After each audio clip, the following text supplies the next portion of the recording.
नमस्कार, मैं शिव और आप देख रहे हैं आर्यन खबर। देखिए, बिहार में जो छात्र हैं, अभ्यर्थी हैं, काफी परेशानी से जूझ रहे हैं। तमाम तरीके के आंदोलन आपने देखा होगा, बीपीएससी टीआरई 4, एसटीईटी, बीटेक और न जाने कितने आंदोलन बिहार में हुए। बिहार में कहीं के आंदोलन का गढ़ देखा जाता है।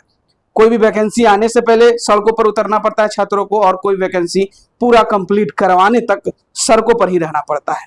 ऐसे में तैयारी को लेकर भी बहुत सारी बातें होती है, लेकिन एक बार फिर से जो संविदा कर्मी हैं उनको लेकर कुछ मसला आ रहा है सामने कि संविदा कर्मी को जो छूट दिया जा रहा है अन्य वैकेंसियों में, जैसे बिहार एसएससी हो गया या बीपीएससी टीआरई 4, तमाम तरह की जो वैकेंसी है उसमें संविदा कर्मी की जो छूट दी जा रही है उन लोगों को 5%, उसको लेकर कहीं ना कहीं मसला पेच फंसता हुआ नजर आ रहा है। इसी विषय पे आज हमारे साथ चर्चा करने के लिए मौजूद है छात्र नेता सौरभ कुमार हैं। क्या कहिएगा, क्या परेशानी, अब क्या हो रही है दिक्कत? बहुत बहुत धन्यवाद। निश्चित रूप से आपने संबोधन में जरूर कहा कि बिहार आंदोलन की धरती बन चुकी है, तो बिल्कुल सही बात है कि अभ्यर्थियों को उन सारे चीज़ों से गुजरना पड़ता है कि पूरी बहाली, आप समझिए कि आवेदन करने से लेकर और नियुक्ति तक पूरे प्रोटेस्ट में ही बितना पड़ता है। पढ़ने का समय कब मिलेगा, इन लोगों को तो समझना चाहिए। अब जो विषय, जिस बात को लेकर चर्चा ये है कि मुझे लगता है कि बिहार के इतिहास में सबसे बड़ा जो स्कैम है, जिसको आप घोटाला कह सकते हैं, वो अब सामने आया है कि ये स्कैम किस प्रकार से चल रहा है। पहला कि संविदा कर्मी को नियुक्त करना है, पहले संविदा पर बहाल करना है, ठेका जिसको कह सकते हैं, कॉन्ट्रैक्ट बेस पर जो बहाली होती है तमाम विभागों में। राज्य के 40-50 डिपार्टमेंट ऐसे हैं जहां संविदा कर्मी नौकरी करते हैं। और उसके बाद मामला क्या है कि जब नियमित रेगुलर बहाली आएगी, जैसे कि एएसओ, बीएसओ, सीजीएल 4 की बहाली आई, और अभी सबसे बड़ी बहाली की बात थी इंटरमीडिएट बहाली, विज्ञापन संख्या 022/23, जिस पर सरकार ने 2023 में विज्ञापन निकाला। 12,199 के पद थे और उस पद को 2 दिन पहले बढ़ाया गया है। जैसा कि इधर फिलहाल 2 दिन पहले फिर से विज्ञापन वही है, हाँ। बस सीटों को बढ़ाया गया है। और बढ़ाने के साथ साथ एक और चीज किया गया है जिसको लेकर अभ्यर्थियों को अंदाजा नहीं था कि हो क्या रहा है इस प्रदेश में। संविदा कर्मी को 1 साल में 5% का अतिरिक्त छूट, जिसको आप लाभ कह सकते हैं, और लाभ जो है 5 साल अगर वो नौकरी करते हैं तो आंकड़ा 25% हो जाएगा। तो अभ्यर्थी ये समझ रहे हैं कि 25 अंक ही होगा ना, 25 अंक नहीं है ये, वो पूरा परसेंटेज का पूरा मार्क्स 100 है तो 5% मतलब 5 नंबर, तो 100 है तो 5%, 100 का 5%। हाँ। और आप कितना बनाते हैं, कितना हल करते हैं। अगर आप 200 बनाते हैं ना, तो आप वो बनाएगा 200 और आप बनाएंगे 400, जो फ्रेश कैंडिडेट है, तो दोनों इक्वल हो जाएगा। आप समझिए ना कि क्या है मामला कहां से कहां। आई थिंक लगता है 400 या 600 नंबर का है। 600 नंबर की है बहाली। 600 नंबर का अगर 5% मान लें तो लगभग 6-25 लमसम 300। आप समझिए ना, वही बात हम कह रहे हैं कि आपसे दुगना मार्क्स में चले जाएंगे। आप बना के 180 नंबर के आसपास आप समझिए कि आप रहेंगे 200 पर, तो वो रहेंगे लगभग 375, समझ रहे हैं ना। मतलब 180 नंबर का फासला, मतलब 180 नंबर के आसपास जो है आंक डाटा रहेगा आपका पास। तो मैं वही पूछना चाहता हूं कि ये जो गुपचुप तरीके से खेल, इसको आप स्कैम ही कह सकते हैं कि संविदा कर्मी पर पहले बहाल कर दीजिए।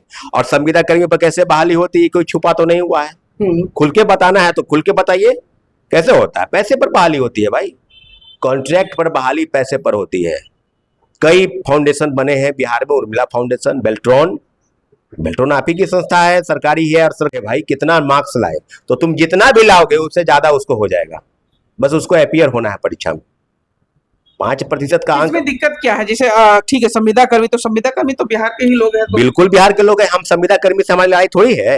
हम तो कह रहे हैं कि संविदा कर्मी को आप बताइए, संविदा कर्मी को आप लाभ देना है तो उसके लिए अलग से नियम होते हैं। उसके लिए आप 1%, 2% या अंक में जो छूट है, ये प्रतिशत का जो खेल, अंकों को जो फंसा कर आप रखे हैं, ये सबसे ज्यादा भुक्तभोगी कौन है बिहार में? इंजीनियर लोग। लगभग 4 साल से पहला खेल शुरू हुआ वहीं से। हमारे पास कल से परसों से कल तक अभी तक मुझे लगता है कि 500 लोगों का फोन कॉल और मैसेज आ चुका है कि हम, ज्यादातर इंजीनियर का ही आ रहा है कि हम तो भैया पहले से फंसे थे, हम तो पहले से बर्बाद थे। और आपने कई आंदोलन अभी हाल में ही देखे होंगे, बड़े बड़े नहीं लेकिन छोटे छोटे आंदोलन उन्होंने किया है। तो क्या होगा अब? तो हमने कहा कि भाई ये मामला तो हम लोग के दिमाग में उतने तौर तरीके से नहीं आ रहा था, लेकिन अब जब एसएससी का मामला आया, सीजीएल 4 का मामला आया, बीएसओ एसओ का मामला आया, तब अब समझ में आ गया कि खेल कहाँ से, बैकडोर से खेल चल रहा है। खेल तो बैकडोर से, संविदा कर्मी को अलग से पहले बहाल है करना, 5 साल 10 साल पहले से नौकरी कर रहा है, और जैसे ही इसमें एंट्री करेंगे उसको एक साल में 5% का लाभ मिलेगा, तो उसी से 25% का लाभ उनको ऐसे भी मिल जाएगा। तो सीधे सीधे आप जान लीजिए कि अभ्यर्थी चाहते एक सवाल रहेगा सौरभ जी, क्योंकि आप अभी तक क्लियर नहीं हो पाया, संविदा कर्मी जो जिनको 5% मिलेगा लाभ, तो जैसे 2023 का वो नोटिफिकेशन था बिहार एसएससी, तो वो 2023 के पहले संविदा कर्मियों को मिलेगा या फिर 2023 के बाद भी संविदा कर्मी उन्हें भी? ये एसएससी पर लागू नहीं है। मैं आपको बता दूं कि समान प्रशासन विभाग की तरफ से एक चिट्ठी जारी हुआ है, चिट्ठी आपको भी मिल जाएगी, चिट्ठी है मेरे पास, वो आपको भेज देंगे। वो चिट्ठी 2021 का है और उसके बाद 2024 में सारी चीजें क्लियर हो गई। संविदा कर्मी कभी भी नौकरी करे पहले से भी उनको लाभ मिलेगा, 1 साल में 5% वो ले जाएंगे। तो इस हिसाब से तो जो साधारण विद्यार्थी हैं जो सिर्फ कंपटीशन की तैयारी करते हैं, कहीं नौकरी वगैरह या संविदा कर्मी, तो उनकी तो हकमारी हो जाएगी। ये हकमारी ही है, ये कुछ है नहीं। संविदा कर्मी पर पहले बहाल करना है संविदा वाले, और वो चाहते हैं कि रेगुलर हो जाए, तो परीक्षा के बेस पर तो आप फाइट करेंगे ना। हम तो चाहते हैं कि जब परीक्षा देना है तो आपको लाभ जो कैसे मिलेगा, तो संविदा कर्मी को ही लाभ मिलने वाला है। तो जो मेन कैंडिडेट होंगे फ्रेश, उनको तो बहुत कुछ है नहीं। आप कितने भी बेहतर स्टूडेंट हैं, आपको लाभ होगा नहीं। लाभ यहाँ लड़ाई किस बात को लेकर है कि सरकार जो नियम कानून बनाई है उसमें ही कमी है। हम संविदा कर्मी के लिए 1% 2% लाभ पहले से भी दिया जाता रहा है, लेकिन अब के नियम के खिलाफ में बहुत बड़ा आंदोलन आपको सड़क पर दिखाई देगा।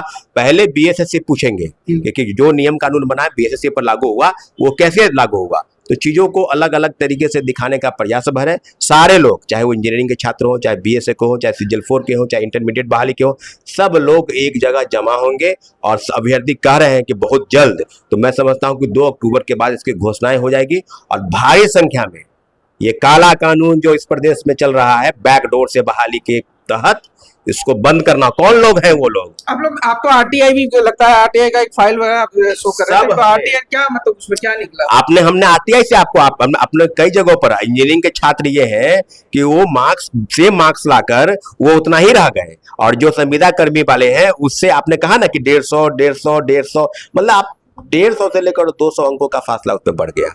तो बहाली की प्रक्रिया, अब खेल तो अलग चल रहा है, इंजीनियरिंग वाले अलग रो रहे हैं। मेन मेरिट तो वो ये क्या कहेंगे कि संविदा कर्मी को लाभ देकर हमको अलग किया गया। वो तो खेल ही चल रहा है ना।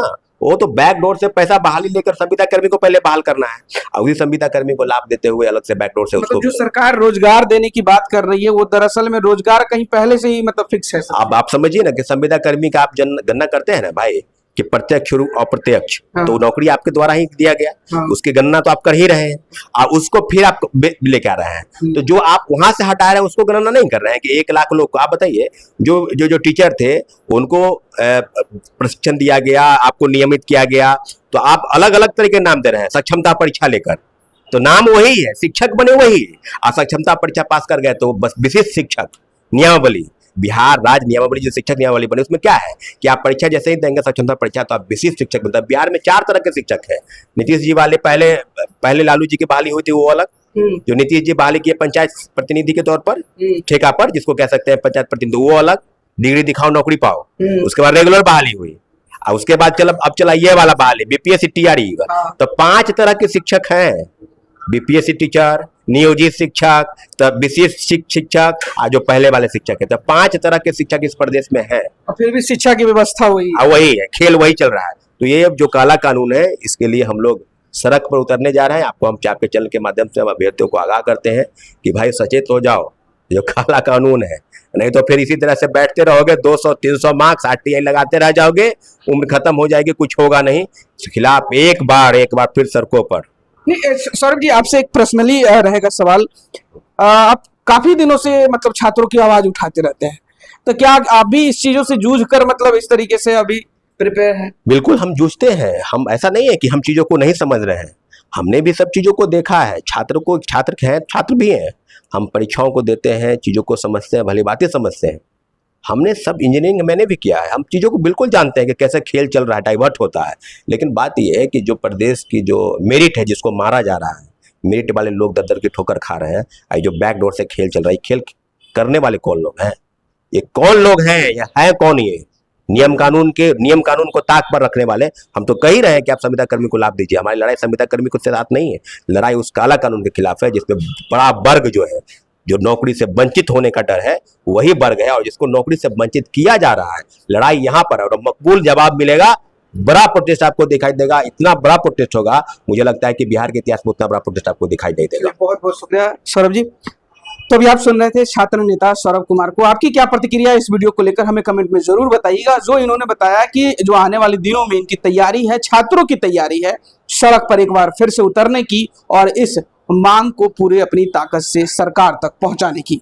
आपकी क्या प्रतिक्रिया इस वीडियो को लेकर कमेंट में जरूर बताइएगा। फिलहाल के लिए बहुत बहुत शुक्रिया।